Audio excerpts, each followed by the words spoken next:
क्या आप जानते हैं कि काम के घंटे पहले तय नहीं होते थे और मजदूरों से तब तक काम करवाया जाता था जब तक वे थक हार के गिर ना जाएं। बात है इंडस्ट्रियल रेवोल्यूशन की शुरुआत की। मजदूरों को फैक्ट्री में 16-16 घंटे काम करना पड़ता था। मेहनताना इतना कम कि बच्चे सहित परिवार के सारे सदस्य घंटों काम करने के बावजूद बुनियादी जरूरतें पूरी नहीं कर पाते थे। काम के वक्त अगर मजदूर जख्मी हो जाए तो बिना कंपनसेशन के उसको काम से तुरंत निकाल दिया जाता था। मजदूर के पास कंपनसेशन पाने का कोई तरीका नहीं था। कानून का तो ये मानना था कि मजदूर मशीन के साथ अगर काम कर रहा है तो वो काम करने के खतरे पहले ही जानता है और इसलिए उसको मुआवजे का हक है ही नहीं। बड़ी संख्या में औरतें भी मिलों में काम करती थी, पर मर्दों की तुलना में उन्हें काफी कम वेतन मिलता था। मजदूरों के पास मालिकों के सामने अपनी मांग रखने का कोई जरिया नहीं था। मजदूर संगठन या ट्रेड यूनियन बनाना भी गैर कानूनी था। ऐसी परिस्थितियों ने बेहद मजबूत मजदूर आंदोलनों को पैदा किया।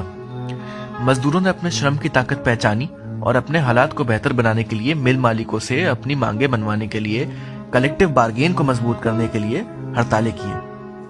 हड़तालों ने साबित कर दिया कि मिल मालिकों की सारी मशीनें, कच्चा माल, सारा का सारा पूंजी सब बिना मजदूरों के बेकार है। दिन में काम करने के घंटे सिर्फ 8 हो, इसके लिए शिकागो में मजदूरों ने 1886 में हड़ताल की। उनकी रैली पर पुलिस ने गोलियां चलाई, जिसमें कई मजदूर मारे गए। इतने संघर्षों और कुर्बानियों के बाद ऐसे काम के घंटे को तय किया गया है। न्यूनतम वेतन को तय किया गया है।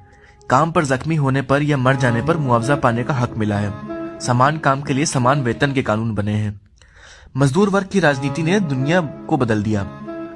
1917 में रूस में मजदूरों ने राजनीतिक सत्ता को अपने हाथ में ले लिया। रूस की क्रांति ने दुनिया भर के पूंजीपतियों को डरा दिया। ऐसा कहीं उनके अपने घर में ना हो जाए, इसलिए उन्होंने मजदूरों को कई रियायतें दी। लेकिन जैसे ही क्रांति का खतरा टलता हुआ दिखाई दिया, मजदूरों और मेहनतकश जनता पर नए हमले शुरू हो गए। भारत में 1990 के बाद से ही सरकार लगातार लेबर लॉस को डाइल्यूट कर रही है। काम के घंटे बढ़ना, पक्की नौकरी की जगह कॉन्ट्रैक्ट नौकरी, पेंशन का खात्मा, मिनिमम वेज लागू न करना, ये सब सरकारी तंत्र का रोज का काम हो गया है।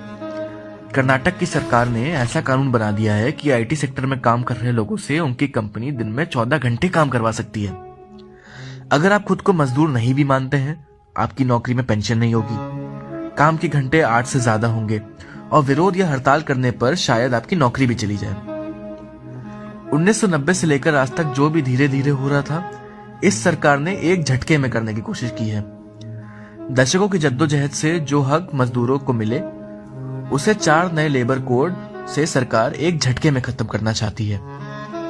इसके बाद मजदूरों के पास ना हड़ताल करने का अधिकार होगा, ना न्यूनतम मजदूरी की गारंटी, ना छटनी के खिलाफ कोई कानूनी प्रोटेक्शन।